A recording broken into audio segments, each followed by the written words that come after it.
오늘은 은퇴 귀농 도대체 어떻게 할 것인가 2강 고난 후에 행복이 온다라는 주제로 말씀을 드리겠습니다.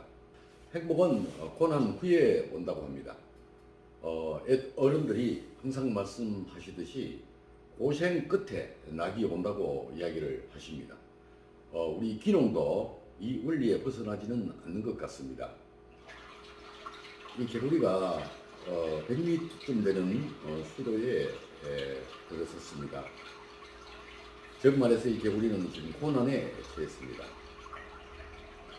근데 이 개구리는 이 고난을 극복하지 못하면 이제 큰일이 나는 그런 상황입니다.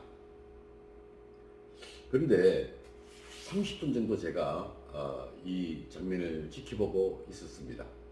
그런데 30분 정도 되니까 얘도 이제 지쳐서 걸로기 상태가 되어 버렸습니다. 그래서 얘가 물에 떠내려 가버립니다. 그런데 물에 떠내려 가니까 저 아래쪽에 논에 물을 대기 위해서 돌을 놓아서 수로를 만들어 놓은 곳에 걸쳐졌습니다. 그래서 이 개구리는 그 수로를 아주 편안하게 기어 나와서 지금은 지리산 밑에서 행복하게 살고 있다는 아름다운 이야기입니다. 저는 이 개구리한테 큰 것을 배웠습니다. 이 개구리는 무조건 앞으로만 전진해서 이 고난을 벗어나려고 노력을 했습니다. 그러나 그것은 불가능했습니다. 우리 귀농 역시도 소득을 올리기 위해서 귀농에서 열심히 앞만 보고 일을 합니다. 그러나 이런 개구리처럼 고난이 올 수도 있습니다. 그런데 이럴 때 한 번 정도는 다시 제로 페이스에서 생각해 보면 어떻겠느냐 하는 것을 배웠습니다. 우리 귀농하셔서 많은 어려움과 고난이 한 번씩은 닥칠 것입니다. 이럴 때 우리는 한번 다시 제로 페이스에서 생각해 보고 다시 도전하는 이런 마음을 한번 굳게 갖고 귀농을 하셔야 되지 않겠느냐 하는 생각을 해봅니다. 저도 2018년 한 해 동안 고난이 여러 가지가 닥쳤습니다. 제 고난 이야기를 좀 드릴까 합니다. 2018년도 유난히 추웠습니다. 이렇게 수막으로 보온을 하는 하우스 상추 재배를 하고 있는데 얼마나 추웠는지 이 수막으로 물을 뿌리는 이 하우스가 전체가 꽁꽁 얼었습니다. 이 안에 이렇게 상추가 있습니다. 그런데 그해 3월 8일 날은 갑자기 이렇게 폭설이 내렸습니다. 그런데 이제 저희 가수는 이렇게 새가 들어가지 못하게 방조망을 쳐 두었습니다. 그런데 이 방조망에 눈이 많이 쌓입니다. 이 방조망을 떨어주지 않으면 작은 가지가 사과나무 작은 가지가 모두 부러지면은 완전 실종을 하게 됩니다. 사과나무는 작은 가지가 많이 부러지면은 도장지가 돋아나서 다음에 그 뒤에 농사도 되지 않습니다. 그래서 이 눈을 떨어 주어야 합니다. 그런데 앞서 우리 가수원은 저희 집과 15km가 떨어져 있습니다. 그래서 항상 겨울만 되면 고민이 많았습니다. 얼마나 많이 눈이 왔는지 얼마나 위험한지 한번 동영상을 보시겠습니다. 자,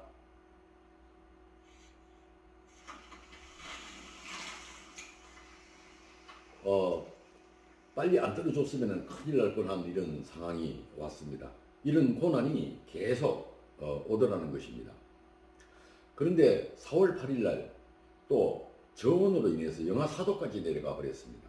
사과밭에는 꽃이 한참 이제 몽글몽글 피려고 이렇게 하는 상태였습니다. 이때 저온이 오면은 농작물의 피해가 많습니다. 그래서 사과꽃이 얼어서 거의 50% 정도는 얼어 죽어버렸습니다. 그래서 그의 수확량이 절반으로 감소하는 이런 고난이 또 왔습니다. 그런데 여름에는 유리 없는 또 폭염으로 가뭄이 계속되었습니다. 그래서 저희 연못에 이렇게 고기가 다 말라 죽을 정도로 이렇게 가물었습니다.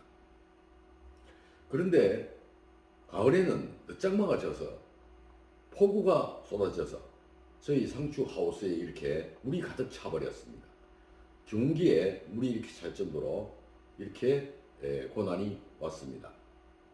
정말 농업이라는 것은 자연과 함께 이렇게 살아가야 하는 어려움이 있기 때문에 정말 포기를 해야 되느냐 막 이런 고민도 많이 했었습니다. 그러나 다시 또 일어나고 하는 것이 우리 농업인들의 삶이 아닌가 이렇게 생각을 합니다. 그런데 이제 이 관상용으로 건붕어를 좀 이렇게 키웠습니다. 근데 한 4마리 정도 넣었더니 애들이 번식을 참 잘하는 것 같아요.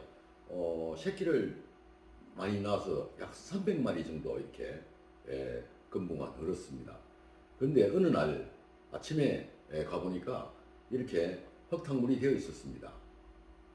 그래서 자세히 살펴보니 수달이라는 놈이 망을 쳐놨는데도 불구하고 들어가서 한 마리도 없이 다 잡아 먹어버렸습니다.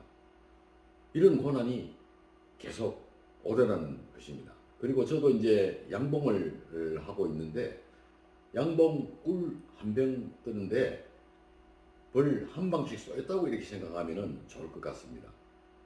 계속 이렇게 고난이 온다는 것입니다. 그리고 이제 저는 벌을 한 방 쏘이면은 엄청나게 그 알레르기 현상이 심합니다. 그래서 한 3방 정도 이렇게 쏘이면은 정말 약을 먹어야 될 정도고 뭐 4방 이렇게 쏘인다면은 병원에 가야 될 그런 입장이었습니다. 근데 지금은 이제 단련이 되어서 그래도 많이 괜찮습니다만 정말 양봉 초기에는 정말 고생을 많이 했습니다. 그리고 이제 2018년, 20년, 21년 이렇게 3년을 아카시아가 냉해를 받아서 아카시아 꽃에 꿀이 나오지 않았습니다.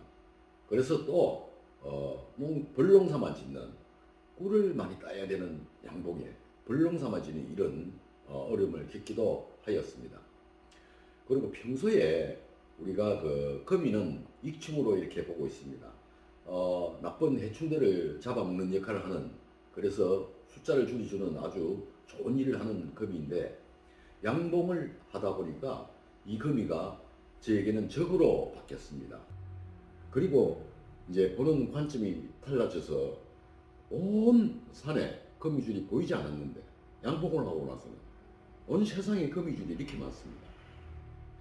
정말 그때그때 보는 관점에 따라서 이렇게 많이 달라진다는 것을 느꼈습니다.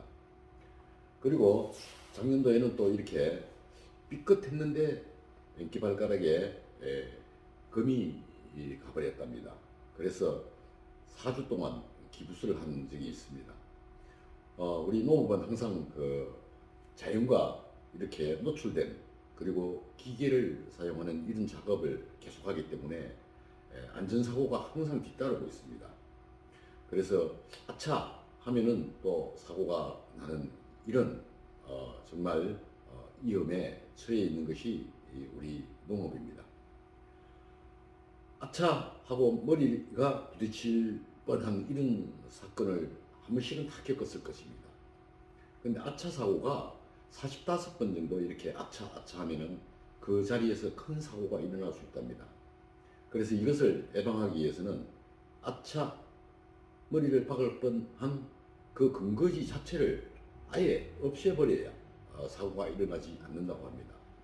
우리 귀농하셔서 이런 고난이 날마다 올 수도 있습니다. 그러나 이런 고난을 지혜롭게 잘 극복해서 안정적인 귀농을 정착을 할 수 있도록 우리가 마음가짐을 한번 다져보는 시간을 가져봤습니다. 여러분 안전사고 조심하시고요. 고난이 오더라도 지혜롭게 한번 잘 극복해서 안정적인 행복한 귀농을 이루시기를 기원을 드리겠습니다. 고맙습니다.